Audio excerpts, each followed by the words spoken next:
Assalamualaikum warahmatullahi wabarakatuh. Halo semuanya, perkenalkan nama saya Safitri Azara dengan PM 022725111017. Jadi pada kesempatan kali ini saya akan membahas tentang Danantara atau Badan Pengelola Investasi Daya Anagata Nusantara. Danantara adalah lembaga yang baru dibentuk oleh pemerintah Indonesia untuk mengelola dan mengembangkan aset-aset negara secara lebih profesional, efektif, dan berkelanjutan. Oke, yang pertama mari kita mulai dari pengertiannya sendiri.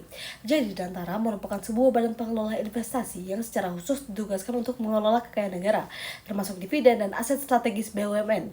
Tujuan utamanya adalah untuk memastikan bahwa kekayaan negara tidak hanya tersimpan, tetapi benar-benar diolah agar memberikan nilai tambah yang lebih besar bagi pembangunan Indonesia di masa depan. Nama Daya Anagata Nusantara sendiri menggambarkan filosofi bahwa kekuatan ekonomi hari ini akan menentukan masa depan Nusantara. Selanjutnya berbicara tentang latar belakang. Pembentukan Danantara dilandasi kebutuhan untuk meningkatkan efisiensi dan profesionalisme dalam pengelolaan aset negara. Banyak BUMN yang memiliki potensi besar, tetapi belum seluruhnya dikelola secara optimal. Melalui Danantara inilah, pemerintah ingin memastikan bahwa aset-aset tersebut dapat memberikan return yang lebih tinggi serta memperkuat fondasi ekonomi nasional. Nah, kemudian Danantara memiliki beberapa fungsi utama, yaitu yang pertama, mengelola dividen dan aset dari BUMN strategis. Yang kedua, Danantara memiliki kewenangan untuk menyetujui penambahan atau pengurangan modal BUMN, termasuk melakukan restrukturisasi seperti merger atau pemisahan badan usaha. Nah, yang ketiga, lembaga ini juga membentuk holding-holding baru, baik yang bersifat investasi maupun operasional, sesuai dengan kebutuhan pengembangan ekonomi nasional.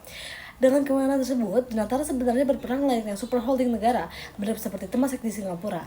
Selanjutnya, Danantara juga fokus pada sektor-sektor prioritas yang dianggap mampu untuk mendorong pertumbuhan ekonomi, seperti ketahanan pangan, energi, hilirisasi industri, dan infrastruktur digital. Sektor-sektor ini dipilih karena memiliki dampak panjang terhadap pembangunan serta membuka peluang kerja dan investasi. Selain itu, pembentukan Danantara membawa beberapa manfaat strategis. Aset negara yang sebelumnya dikelola secara terpisah, kini bisa dikonsolidasikan sehingga lebih efisien. Danantara juga berfungsi sebagai magnet bagi investor global yang ingin bekerjasama dalam proyek-proyek besar Indonesia. Jika dikelola dengan transparan dan profesional, Danantara dapat menjadi motor pergerakan transformasi ekonomi nasional. Nah, namun tentu saja ada tantangan dan risiko. Dengan jumlah aset yang sangat besar, Danantara harus memastikan tata kelola yang kuat, pengawasan yang transparan, dan bebas dari konflik kepentingan. Kinerja Danantara juga akan sangat menentukan kepercayaan investor dan publik terhadap pengelolaan aset negara. Nah, jadi pada intinya, Danantara hadir sebagai langkah besar pemerintah untuk membawa Indonesia ke arah pengelolaan kekayaan negara yang modern dan berorientasi dengan masa depan. Lembaga ini bukan hanya sebagai pengelola dana, tetapi sebagai katalis pembangunan ekonomi jangka panjang. Keberhasilannya sangat bergantung pada integritas, profesionalisme, serta kolaborasi antara pemerintah, dunia usaha, dan masyarakat. Nah, itu tadi penjelasan dari saya tentang Danantara. Maaf jika banyak kesalahan yang telah saya perbuat dalam video ini. Terima kasih telah menonton video saya. Wassalamualaikum warahmatullahi wabarakatuh.